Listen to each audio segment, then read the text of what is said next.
돌로 밥을 지어 오너라. 날이 그게 어찌 사람이 할 수 있는 일입니까? 조선 후기 남쪽 어느 고을의 대장장이에게 세 가지 과제가 내려졌습니다. 단 하나도 사람의 힘으로는 해낼 수 없는 것이었지요. 아버지가 무릎을 꿇은 그 자리에 8살짜리 아들이 올라섰습니다. 그 아이가 관아 동헌 앞에 섰습니다. 대보름 야담에 오신 것을 환영합니다. 구독과 좋아요는 사랑입니다. 야담 시작합니다.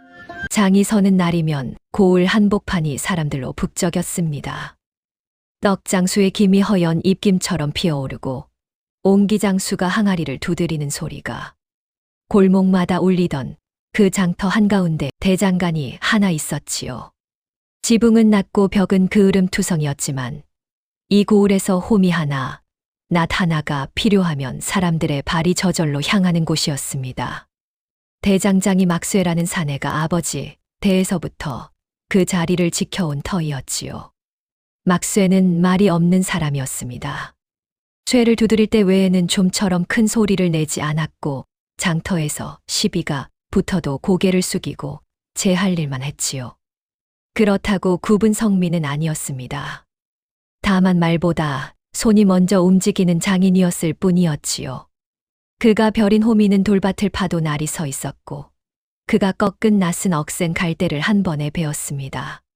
솜씨 하나로 입에 풀칠을 하며 8살 아들 복동이를 키우는 것이 막쇠의 전부였습니다. 그런 대장간에 벼락이 떨어진 것은 5월장이 선 어느 아침이었습니다.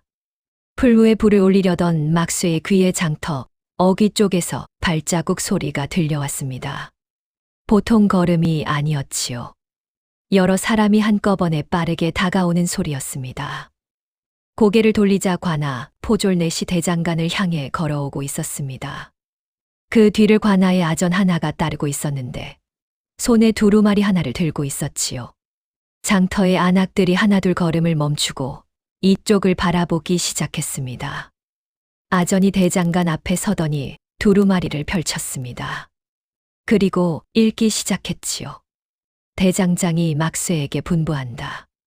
내가 차지하고 있는 장터 한복판에 터는 본래 관의 허락 아래 쓰는 것이거늘 그 허락을 이어가려면 아래 세 가지를 이행하여라. 막쇠의 손에서 집게가 떨어졌습니다. 첫째, 사흘 안에 돌로 밥을 지어 관아에 바쳐라. 장터가 조용해지기 시작했습니다. 둘째, 닷새 안에 바람을 항아리에 담아 관아에 바쳐라. 옹기장수의 손이 멈추었습니다. 셋째, 이래 안에 하늘에 별을 한 줌 따서 관아에 바쳐라. 이제 장터 전체가 숨을 죽였지요. 이 세 가지를 기한 안에 모두 이행하지 못하면 대장간 터는 관에 귀속한다. 이는 군수 나리의 명이니 거역하지 말라. 아전이 두루마리를 막쇠 앞에 내밀었습니다. 막쇠는 이것을 받아들지도 밀어내지도 못한 채 그 자리에 서 있었지요. 얼굴이 하얗게 변해 있었습니다. 돌로 밥을 짓는다. 바람을 항아리에 담는다. 하늘에 별을 따온다. 어느 것 하나 사람이 해낼 수 있는 일이 아니었습니다. 그런데 이것을 관의 명으로 내린 것이었지요. 못하면 털을 빼앗기는 것이고 하려 해도 할 수가 없으니 이것은 과제가 아니라 통보였습니다. 장터 사람들이 수군거리기 시작했습니다. 저게 무슨 과제란 말이냐? 돌로 밥을 짓다니 해본 사람이 어디 있어? 군수 나리가 대장간 털을 탐낸다는 소문이 사실이었구먼. 이런 말들이 여기저기서 흘러나왔지만 그 누구도 앞으로 나서지는 못했습니다. 관의 면이라는 말 앞에서 장터의 입들은 수군거릴 뿐이었지요. 막쇠가 무릎을 꿇었습니다. 장터 한복판 자기 대장간 앞에 서였습니다. 아버지 대에서부터 쇠를 벼리던 그 모루 바로 옆에 무릎이 닿았지요. 거친 손으로 얼굴을 감싸 쥐고 한참을 그렇게 있었습니다. 울음이 새어 나왔지만 소리는 나지 않았습니다. 말이 없는 사람은 울 때도 소리가 없었지요. 포졸들이 돌아가고 아전이 사라진 뒤에도 막쇠는 한동안 일어서지 못했습니다. 장터의 사람들이 하나둘 제자리로 돌아갔지만 그를 바라보는 눈길이 완전히 사라지지는 않았지요. 안타까움과 두려움이 뒤섞인 눈빛들이었습니다. 누구도 도울 수 없다는 것을 알기 때문에 더 그랬을 겁니다. 그때 대장간 안쪽에서 작은 발소리가 났습니다. 복동이었습니다. 아버지 뒤에 서서 아까부터 이 광경을 처음부터 끝까지 지켜보고 있었지요. 8살, 키가 아버지의 허리에도 미치지 못하는 아이였습니다. 포졸이 들이닥칠 때도, 아전이 과제를 읽을 때도, 아버지가 무릎을 꿇을 때도 복동이는 한마디도 하지 않았습니다. 다만 눈만 크게 뜨고 있었지요. 복동이가 아버지 옆에 쪼그려 앉았습니다. 그리고 아전이 두고 간 관문서를 집어들었지요. 그를 모르는 아이였습니다. 한자도 읽을 수 없었지요. 그런데도 복동이는 그 종이를 한참 동안 들여다보았습니다. 위에서 아래로, 다시 아래에서 위로. 먹물의 획 하나하나를 손가락으로 짚어가며 무언가를 곱씹는 것 같았습니다. 한참 만에 복동이가 입을 열었습니다. 아버지, 이거 이상한데요. 막쇠가 고개를 들었습니다. 눈시울이 붉은 채였지요. 뭐가 이상하다는 게냐?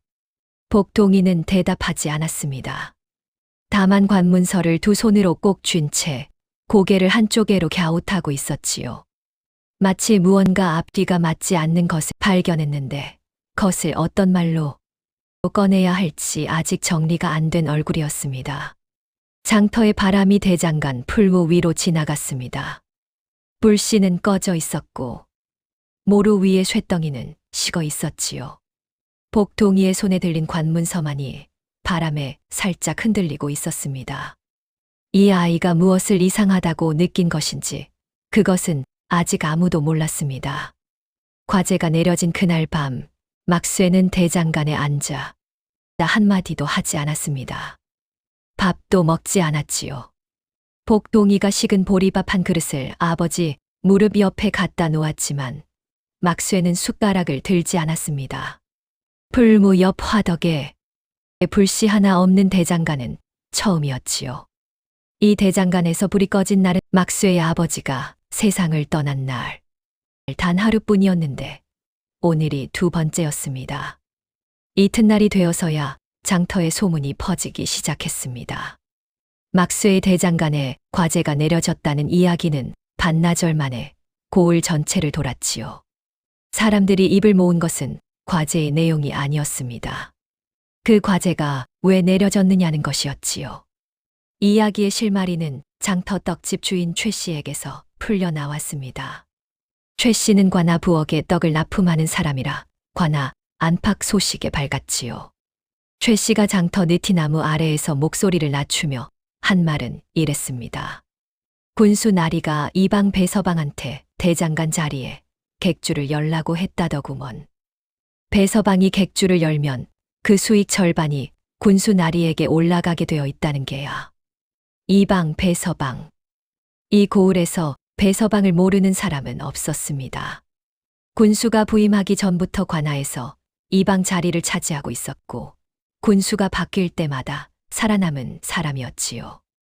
아전이란 본래 고을의 행정실무를 맡아보는 자리이지만 배서방은 실무보다 셈에 밝은 사람이었습니다. 어디에 돈이 되는 자리가 있는지, 어떤 장사가 목이 좋은지를 귀신같이 알아보는 재주가 있었지요. 그런 배서방의 눈에 장터 한복판의 대장간 터가 들어온 것이었습니다. 장터 한가운데에 객주가 들어서면 오가는 장꾼들이 모두 그 앞을 지나게 됩니다. 짐을 맡기고 방을 잡고 물건을 거래하는 모든 일이 그 한 곳에서 이루어지는 것이지요. 배서방이 군수에게 이 그림을 그려 보였을 것이고 군수는 그 수익의 맛을 상상했을 겁니다. 문제는 그 자리에 막쇠의 대장간이 버티고 있다는 것이었지요. 처음에는 부드러웠습니다. 관아에서 사람을 보내 다른 자리를 알아봐 주겠다고 했지요. 막쇠가 고개를 저었습니다. 두 번째에는 약간의 돈을 제시했다고 합니다. 막쇠가 또 고개를 저었지요. 세 번째에는 말투가 달라졌습니다. 관의 허락 아래 쓰는 터인데 관이 원하면 거둘 수도 있다는 식이었지요. 막쇠는 그때도 같은 말만 되풀이했습니다. 이 터는 아버지가 물려주신 것이라 옮길 수 없습니다. 그리고 네 번째로 온 것이 어제의 과제였습니다. 장터 사람들은 이 속사정을 알고 나서도 도울 수가 없었습니다. 안타까워하는 이들은 많았지만 군수와 이방을 상대로 나서겠다는 사람은 아무도 없었지요. 관아의 명 앞에서 장터의 희밀한 수군거림이 전부였으니까요. 막쇠는 사흘이 흐르는 동안 대장간에 앉아 있었습니다. 쇠를 두드리지도 풀무에 불을 올리지도 않았지요. 무엇을 해도 소용이 없다는 것을 아는 사람의 등은 쓰러지지 않았을 뿐이지 이미 꺾여 있었습니다. 그런데 복동이는 달랐습니다. 아버지가 마루에서 꼼짝 않는 동안 복동이는 여느 때처럼 장터를 돌아다녔지요. 원래 그런 아이였습니다. 대장간에 붙어 있기보다 장터 이곳저곳을 기웃거리며 사람들의 말을 줍는 것을 좋아했지요. 귀가 밝고 입이 빨랐습니다. 그리고 무엇보다 앞뒤가 맞지 않는 말을 들으면 그냥 넘어가지를 못하는 성미였습니다. 장터 사람들은 이 아이를 잘 알고 있었지요. 보름쯤 전 일이었습니다. 떠돌이 엿장수가 저울에 엿을 발라 팔고 있었는데 안악 하나가 양이 적다고 투덜거렸지요. 엿장수가 저울이 틀림없소 하고 펄쩍 뛰자 옆에서 구경하던 복동이가 한마디 했습니다. 아저씨, 저울추가 2개잖아요. 아까는 큰 걸로 달더니 지금은 작은 걸로 달고 있어요. 안악들의 눈이 일제히 저울추로 쏠렸고 엿장수는 저울을 싸들고 장터를 빠져나갔지요. 며칠 뒤에는 약장수 차례였습니다. 고을에 들어온 약장수가 장터 한복판에서 이 약은 만병통치요. 못 고치는 병이 없소 하고 목청을 돋우고 있었지요. 사람들이 반신반의하며 둘러서 있을 때 복동이가 약장수 앞에 쪼그려 앉더니 고개를 갸웃했습니다. 아저씨, 만병통치면 아저씨 기침은 왜 안 고쳐요? 약장수가 아까부터 연신 콜록거리고 있었던 것이지요. 장터에 웃음이 터졌고 약장수는 얼굴이 벌개진 채 자리를 접었습니다. 또 한 번은 옹기장수가 항아리를 늘어놓고 팔 때였지요. 복동이가 항아리들 사이를 지나가다 갑자기 걸음을 멈추었습니다. 손가락으로 항아리 하나를 가리키며 아저씨, 이거 금 갔어요 라고 했지요. 옹기장수가 눈도 밝구나 어디가 금이 갔다는 게냐 하고 웃었지만 복동이는 고개를 저었습니다. 눈이 아니라 귀요. 아까 아저씨가 항아리를 내려놓을 때 이거만 소리가 달랐어요. 옹기장수가 항아리를 들어 살펴보니 금이 한 줄 가 있었지요. 대장간 옆에서 자라며 쇠가 울리는 소리를 날마다 들은 아이의 귀였습니다. 이런 아이였습니다. 글 한자 모르지만 사람의 말에서 거짓을 골라내고 사물의 소리에서 틀린 것을 잡아내는 아이. 장터에서 복동이 귀라는 말이 돌기 시작한 것은 이때부터였지요. 그 복동이가 사흘째 되는 날 저녁 아버지 앞에 섰습니다. 아버지. 막쇠가 고개를 들지 않았습니다. 아버지, 내일 관아에 가야 하잖아요. 가서 뭘 하겠느냐. 돌로 밥을 지을 수도 없고 그냥 털을 빼앗기게 되는 것이다. 제가 아버지 대신 관아에 가면 안 돼요? 막쇠가 그제야 고개를 들었습니다. 아들의 얼굴을 물끄러미 바라보았지요. 내가 가서 뭘 하겠다고, 이 어린 것이. 복동이는 대답하지 않았습니다. 다만 두 눈이 아까와 달랐지요. 관문서를 들여다보며 이거 이상한데요 라고 했을 때 그 눈이었습니다. 무언가를 잡았는데 아직 말로 꺼내지 않은 그런 눈이었지요. 막쇠는 한숨을 쉬었습니다. 8살짜리 아이가 관아에 가서 할 수 있는 일이란 없다고 생각했을 겁니다. 그런데 이상한 것은 그 한숨 뒤에도 복동이의 눈빛이 흔들리지 않았다는 것이었지요. 내일이면 사흘 기한의 첫 번째 과제가 끝나는 날이었습니다. 사흘째 되는 날 아침이 밝았습니다. 막쇠는 대장간 마루에서 밤을 새운 채였지요.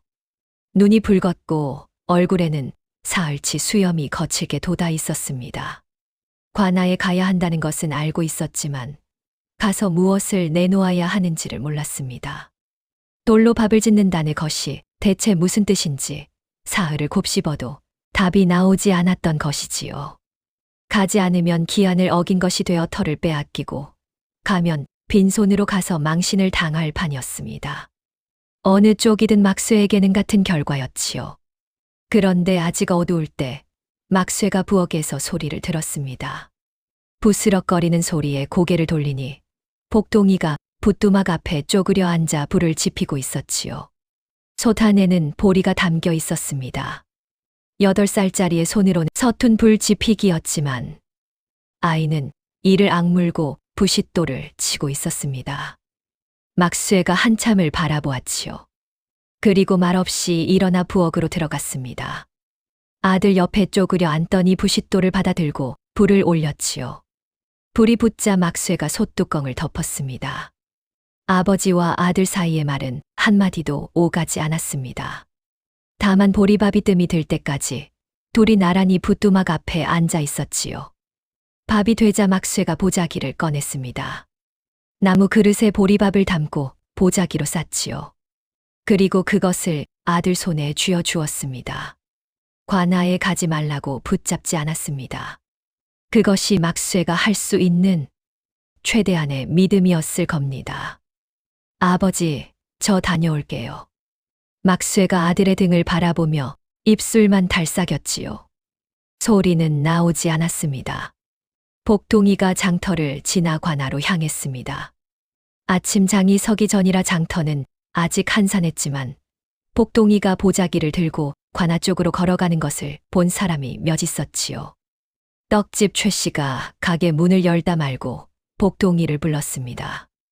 복동아, 너 어디 가는 게냐? 관아에요. 관아에? 혼자서. 복동이는 고개를 끄덕이고 돌아서서 다시 걸었습니다. 최 씨가 멍하니 그 뒷모습을 바라보았지요. 이내 복동이가 관아에 간다는 말이 이 장터에 퍼졌고 하나둘 걸음을 멈추고 관아 쪽을 바라보는 사람이 늘어나기 시작했습니다. 관아의 동원 마당은 넓었습니다. 복동이의 키로는 동원 마루가 머리 위에 있었지요. 마당 한쪽에 포졸 둘이 서 있었고 동원 마루 위에는 군수 조봉현이 앉아 있었습니다. 그 옆에 이방 배서방이 비스듬히 서 있었지요. 군수의 앞에는 서한이 놓여 있었고 서한 위에 과제가 적힌 문서가 펼쳐져 있었습니다. 복동이가 동원 마당에 들어서자 군수의 눈썹이 올라갔습니다. 이게 누구냐? 포졸이 대답했지요. 대장장이 막쇠의 아들놈입니다. 막쇠는 어디 있고 어린 것이 왔느냐? 복동이가 보자기를 두 손으로 안은 채 고개를 숙였습니다. 그리고 또렷한 목소리로 말했지요. 아버지가 편찮으시어 제가 대신 왔습니다. 나리께서 내리신 첫째 과제를 가져왔습니다. 군수의 입꼬리가 올라갔습니다. 옆에 서 있던 배서방도 코웃음을 쳤지요. 8살짜리가 보자기 하나 들고 과제를 가져왔다는 것이 우스웠을 겁니다. 그래, 가져왔다고? 돌로 지은 밥을 가져왔다는 게냐? 예, 나리. 복동이가 보자기를 마당 바닥에 내려놓고 매듭을 풀었습니다. 보자기 안에는 나무 그릇 하나가 있었고 그 안에 누런 보리밥이 담겨 있었지요. 김이 모락모락 피어오르는 평범한 밥이었습니다. 군수의 표정이 일그러졌습니다. 이것이 돌로 지은 밥이란 말이냐? 이게 그냥 보리밥이 아니고 무엇이냐? 군수의 목소리가 동원 마당에 울렸지요.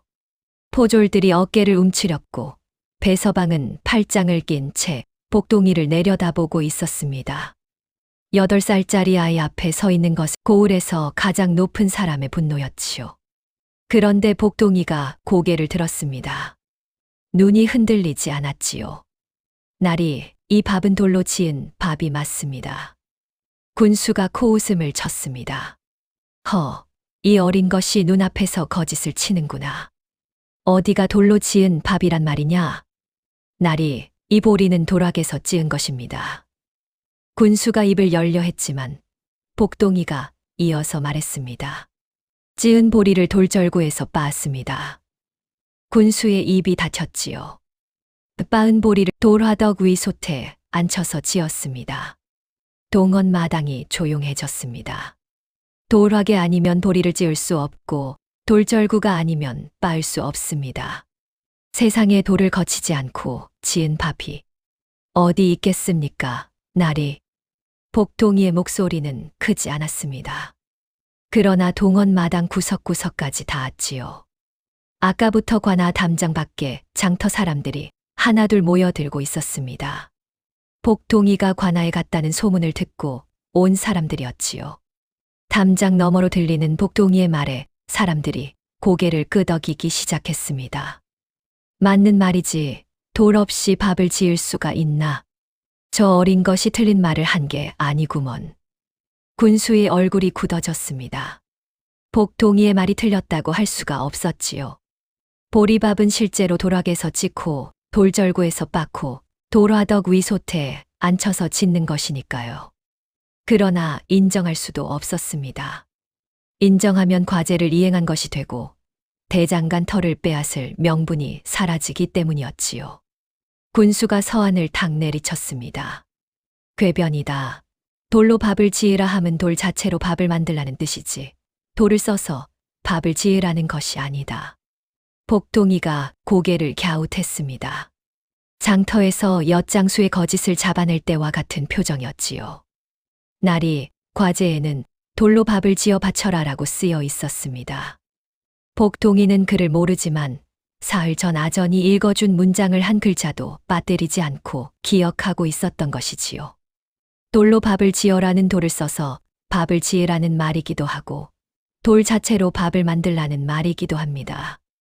나리께서 돌 자체로 밥을 만들라는 뜻이었다면 그것은 사람이 할 수 없는 일이 시키신 것입니다. 동원 마당이 또 한 번 고요해졌습니다. 담장 밖의 사람들도 숨을 죽였지요.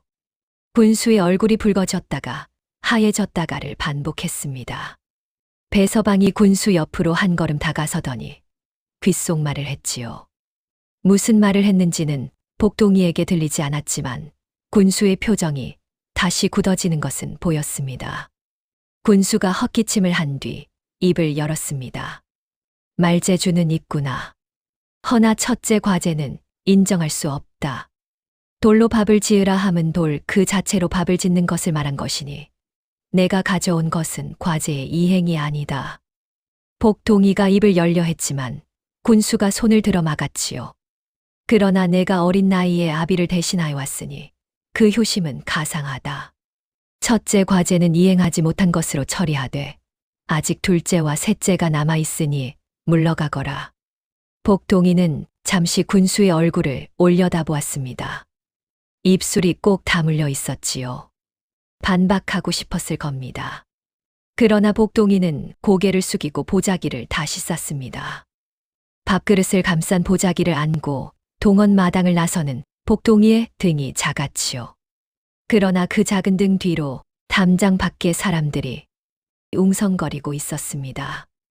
아이가 틀린 말을 한 게 아닌데 군수 나리가 억지를 부린 거지. 저 아이 말이 맞아. 돌 없이 밥을 지을 수가 있나. 사람들의 수군거림은 관아 담장을 넘어 동원까지 닿았을 겁니다. 군수가 서한 위에 문서를 집어들며 이를 갈았지요.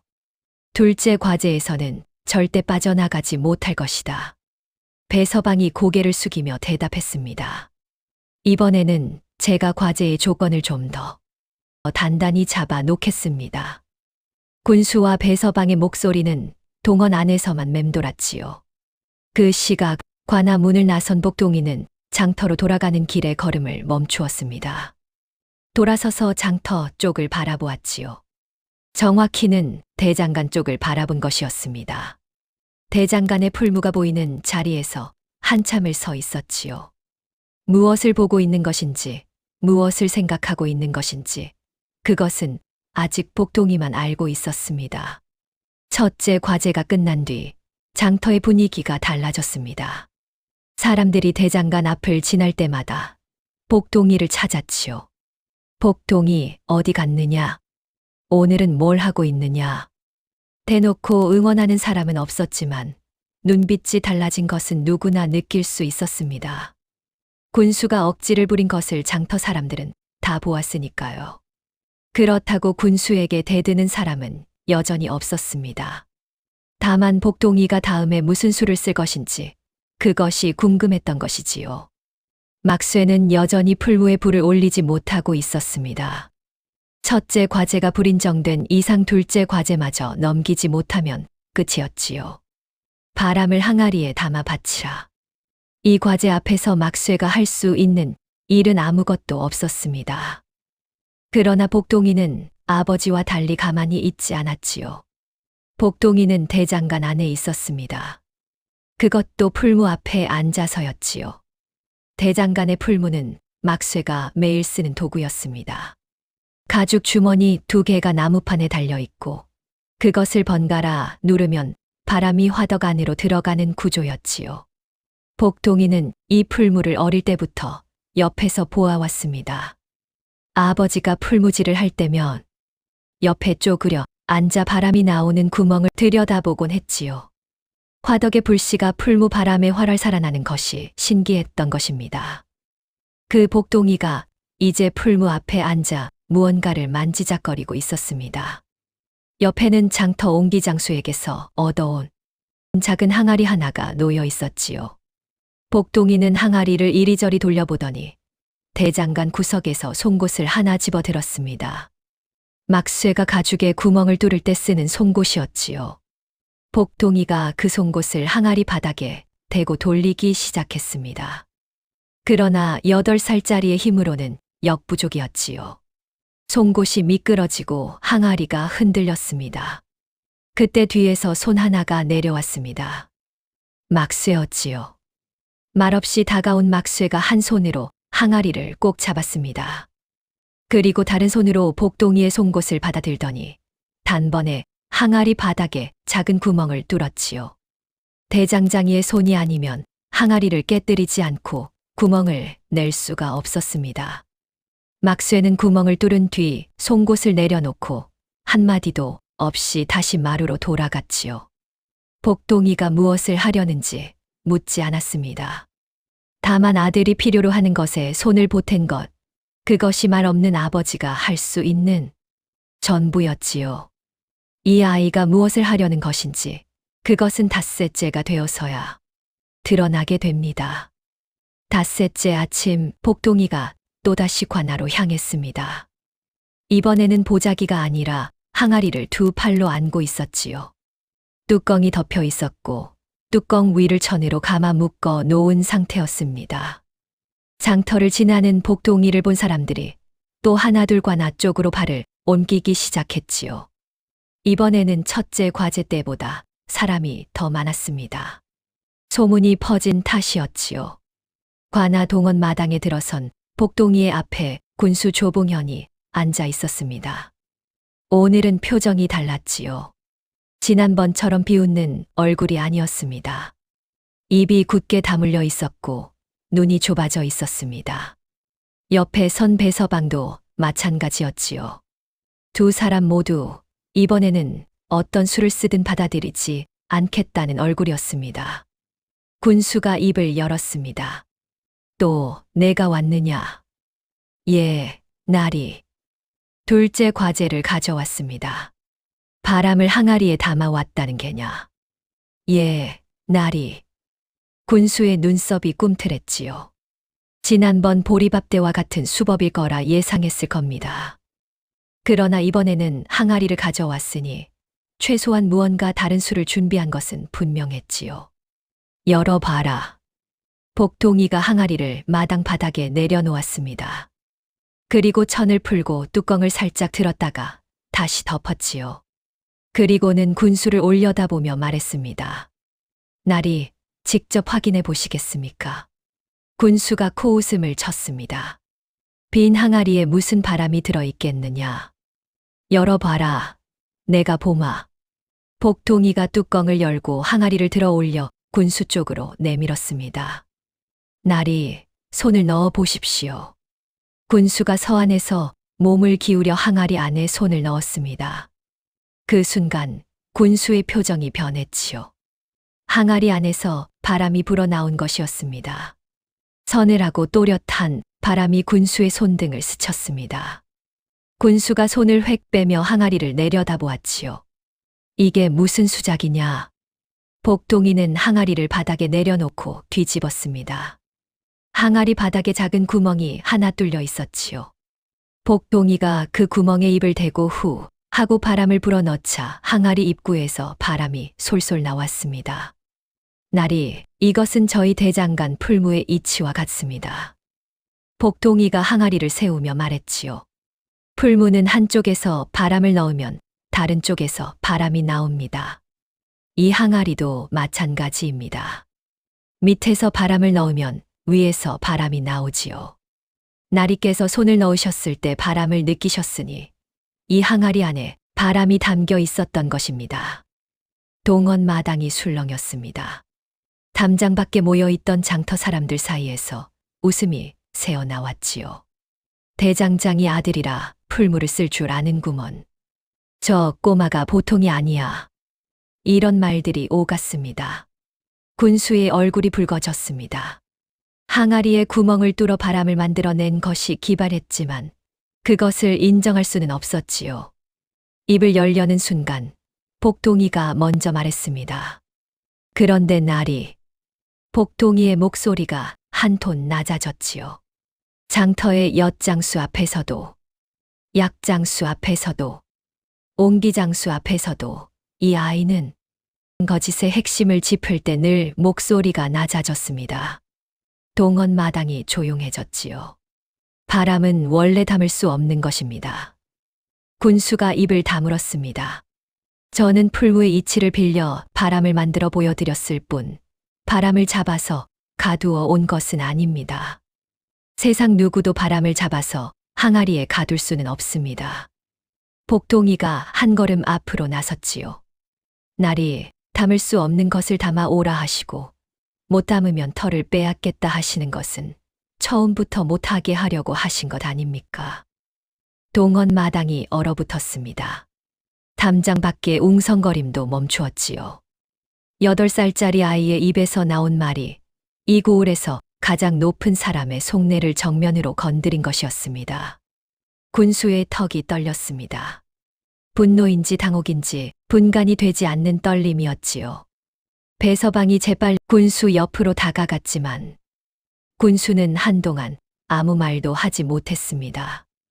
동원 마당에 내려앉은 침묵이 길었지요. 그때 관아 문 밖에서 발자국 소리가 들렸습니다.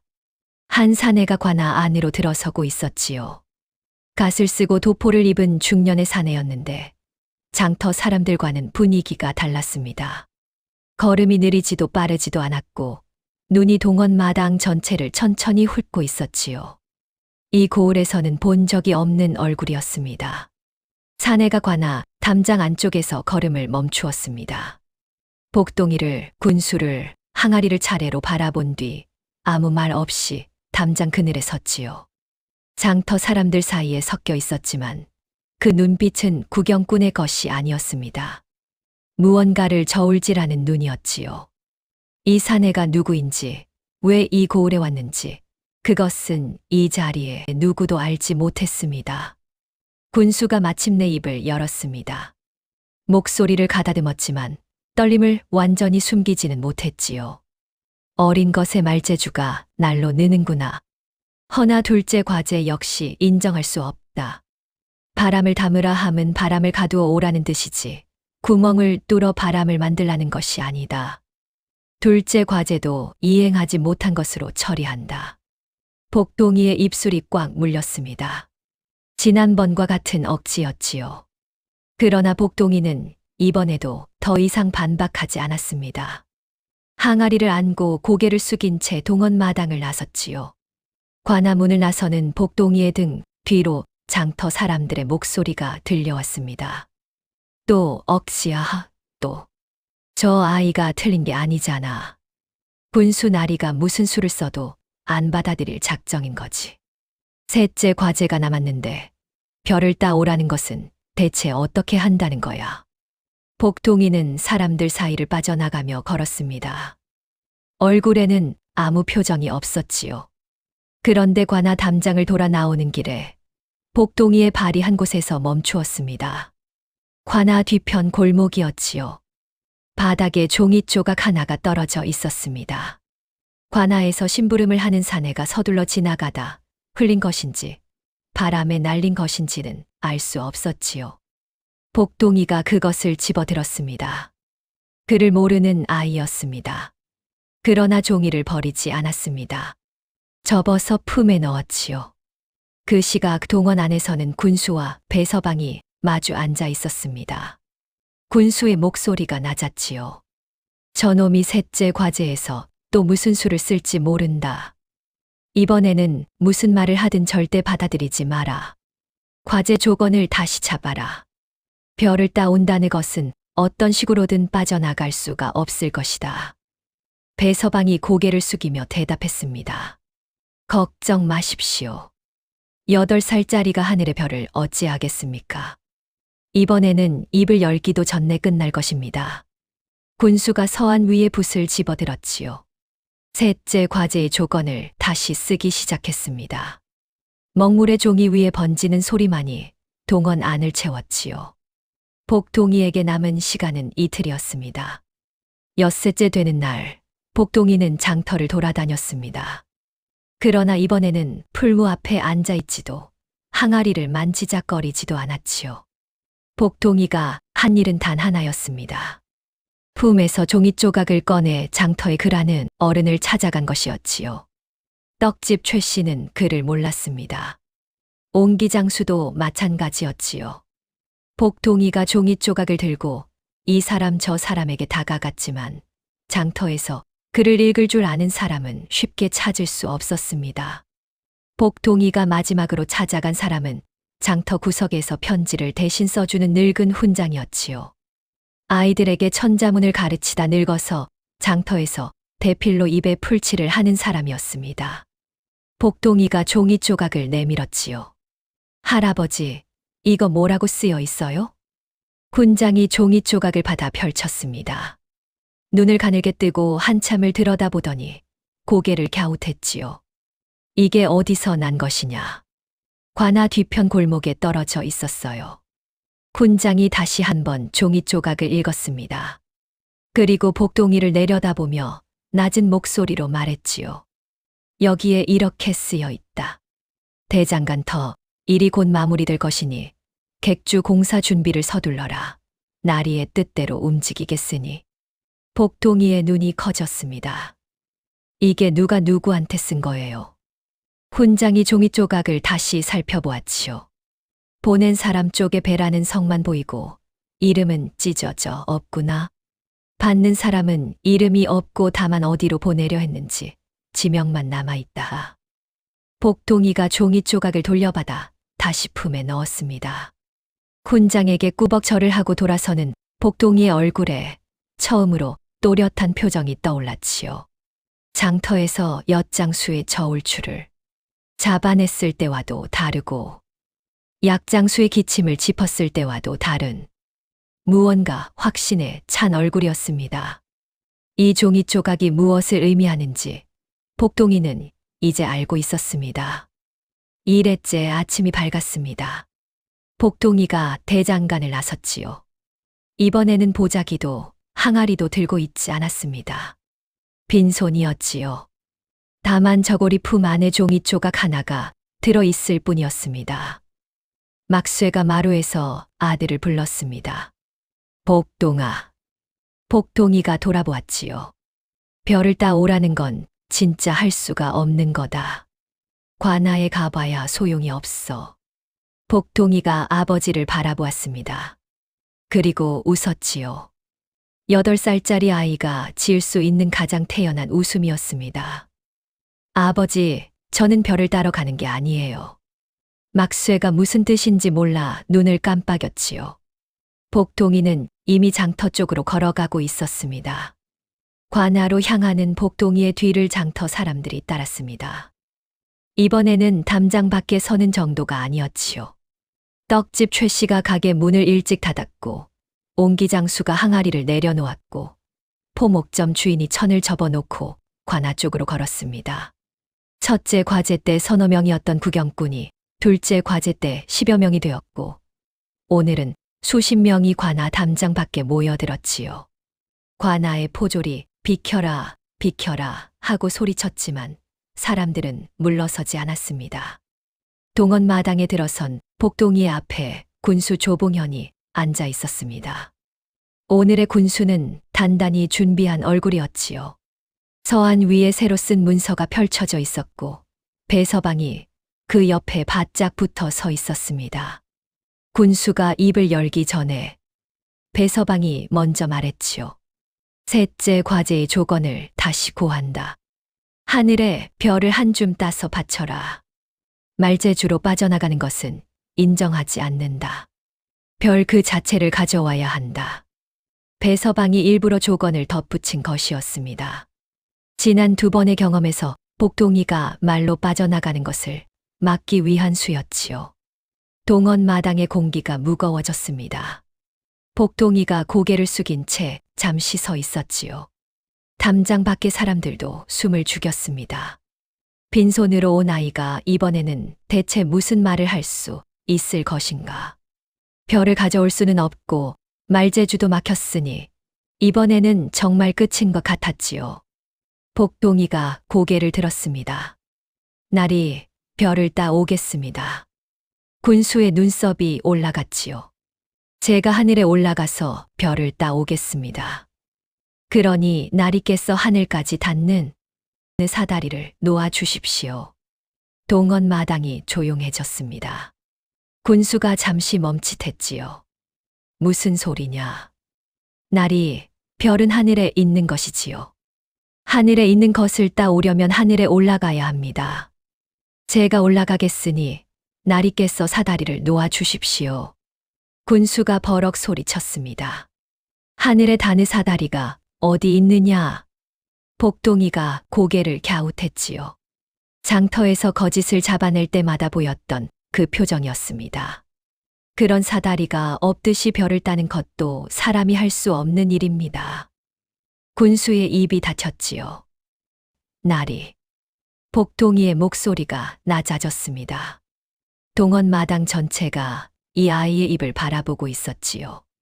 담장 밖에 수십 명도, 포졸도, 배서방도, 군수도, 돌로 밥을 짓는 것도 사람이 할 수 없는 일이었습니다.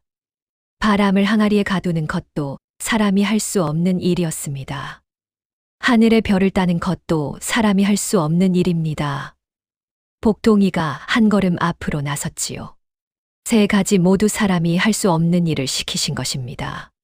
할 수 없는 일이 시키고 못하면 대장간 털을 빼앗겠다 하신 것은 처음부터 저희 털을 빼앗으시려고 작정하신 것입니다. 동원 마당에 내려앉은 침묵이 무거웠습니다. 군수의 얼굴이 붉어졌다가 하얘졌다가 다시 붉어졌지요. 배서방이 군수 옆으로 다가서려 했지만 군수가 손을 들어 막았습니다. 그때 복동이가 저고리 품 안에서 종이 조각 하나를 꺼냈습니다. 날이 한 가지 더 있습니다. 군수의 눈이 종이 조각으로 향했지요. 이것은 관아 뒤편 골목에서 주운 것입니다. 심부름하는 사람이 흘린 것인지 바람에 날린 것인지는 모릅니다. 저는 그를 모릅니다. 그래서 장터의 훈장 할아버지께 읽어달라고 했습니다. 복동이가 종이 조각을 2 손으로 펼쳐 들었지요. 글을 읽을 수는 없었지만 훈장이 읽어준 말을 한 글자도 빠뜨리지 않고 기억하는 아이였습니다. 여기에 이렇게 쓰여 있다고 했습니다. 대장간터, 일이 곧 마무리될 것이니 객주 공사 준비를 서둘러라. 나리의 뜻대로 움직이겠으니. 동원 마당의 공기가 얼어붙었습니다. 보낸 사람 쪽에 배라는 성이 남아 있었다 했습니다. 군수의 얼굴에서 핏기가 빠졌지요. 배서방의 얼굴도 하얗게 변했습니다. 이 서찰은 배서방이 외지에 누군가에게 보내려던 것이었습니다. 대장간 터의 객주를 열 계획 서두르라는 내용이 고스란히 적혀 있었고 나리의 뜻대로라는 구절이 이것이 배서방 단독이 아니라 군수와 공모한 일이라는 것까지 드러내고 있었지요. 그것이 어쩌다 관아 뒤편 골목에 떨어졌는지는 알 수 없었지만 이제 그것은 중요하지 않았습니다. 중요한 것은 이 종이 조각 한 장이 세 가지 과제의 진짜 목적을 온 고을 앞에서 드러내 버렸다는 것이었지요. 과제는 처음부터 대장간을 빼앗기 위한 구실이었고 군수와 이방이 공모하여 그 터의 객주를 열고 수익을 나누어 먹으려 했다는 것이 8살짜리 아이의 입을 통해 동원 마당에 쏟아져 나온 것입니다. 담장 밖이 들끓었습니다. 그러니까 처음부터 짜고 친 거였어. 과제가 아니라 도둑질이었구먼. 이방 배서방이 객주를 열려고 했다니 군수 나리가 한 통속이었단 말이야. 사람들의 목소리가 담장을 넘어 동원까지 쏟아져 들어왔지요. 포졸들이 조용히 하라 외쳤지만 이미 소용이 없었습니다. 군수가 서한을 짚고 벌떡 일어섰습니다. 얼굴이 일그러져 있었지요. 이 어린 것이 관아를 능멸하느냐? 어디서 주운 종이 조각 하나를 모함하는 게냐? 저놈을 당장 끌어내라. 포졸이 복동이에게 다가가려는 순간이었습니다. 잠깐. 낮고 단단한 목소리가 동원 마당을 가로질렀지요. 담장 그늘에서 있던 사내가 앞으로 걸어 나왔습니다. 갓을 쓰고 도포를 입은 그 중년의 사내. 이틀 전 복동이가 두 번째 과제를 들고 왔을 때 관아 문 밖에서 걸음을 멈추었던 바로 그 사람이었지요. 사내가 동원 마당 한가운데에 섰습니다. 군수를, 배서방을, 복동이를, 그리고 복동이가 들고 있는 종이 조각을 차례로 바라보았지요. 그 종이 조각, 내가 보겠소. 군수의 얼굴이 굳었습니다. 당신은 누구요? 사내가 품에서 무언가를 꺼냈지요. 그것을 본 군수의 무릎이 흔들렸습니다. 배서방의 얼굴에서 남은 핏기마저 빠져나갔지요. 사내가 품에서 꺼내 보인 것은 가명의 관인이 찍힌 차첩이었습니다. 도사. 가명에서 관찰사를 보좌하며 돈의 고을의 행정과 비위를 살피는 직책이었지요. 이 사내는 가명에서 파견된 도사 한치문이라는 사람이었습니다. 원래 이 고을에 온 것은 다른 일 때문이었지요. 가명에 올라온 세곡 장부에 맞지 않는 숫자가 있어 그것을 확인하러 내려온 것이었습니다. 그런데 고을에 도착한 날이 하필 복동이가 두 번째 과제를 들고 관아에 간 날이었지요. 동원 마당에서 벌어지는 일을 보고 걸음을 멈춘 것이 오늘까지 이어진 것이었습니다. 한치문이 차첩을 거두며 입을 열었지요. 나는 가명에서 내려온 도사 한치문이요. 이 고을 세곡 장부를 확인하러 왔으나 이틀 동안 이 동원 마당에서 벌어진 일을 모두 지켜보았소. 군수의 무릎이 떨리고 있었습니다.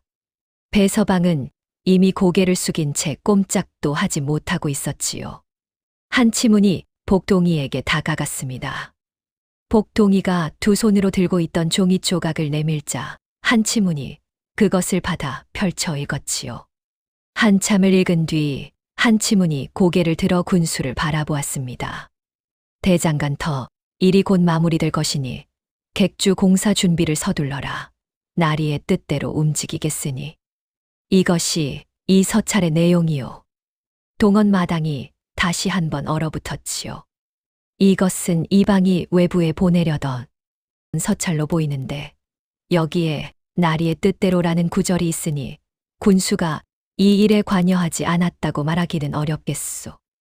한치문의 목소리는 높지 않았지만 동원 마당 구석구석에 닿았습니다. 담장 밖의 사람들도 숨을 죽이고 듣고 있었지요. 군수가 서한을 짚고 벌떡 일어섰습니다. 이것은 오해요. 그 서찰이 진짜인지 어찌 알겠소. 어린아이가 주워온 종이 조각 하나를 모함하는 것이요. 한치문이 군수를 바라보며 말했지요. 목소리에 감정은 없었지만 눈이 차가웠습니다. 이 서찰의 진위는 가명에서 가릴 것이오. 그러나 서철이 있든 없든 내가 이틀간 이동원 마당에서 직접 본 것만으로도 충분히 이상한 일이 있었소. 한치문이 손가락을 하나 펴며 말했습니다.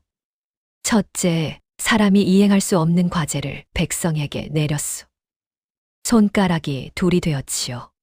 둘째, 백성이 답을 가져왔음에도 이유 없이 2번이나 불인정했소. 손가락이 셋이 되었습니다. 셋째, 과제를 이행하지 못하면 털을 빼앗겠다 했는데 이것은 벼슬을 빌어 백성의 재산을 빼앗는 것이요. 한치문이 손가락을 거두며 말했지요. 이 3가지를 가명에 보고하겠소. 처분은 관찰사께서 내리실 것이요. 군수의 다리에서 힘이 빠졌습니다. 서안을 짚고 있던 손이 미끄러지며 주저앉을 뻔했지요. 배서방은 이미 마당 바닥에 엎드려 있었습니다. 소인이 잘못했습니다. 소인이 잘못했습니다. 하는 목소리가 떨리고 있었지요. 한치문이 포조를 불러 서찰을 봉인하게 한 뒤 동원 마당을 나섰습니다. 나서면서 복동이 앞에 잠시 걸음을 멈추었지요.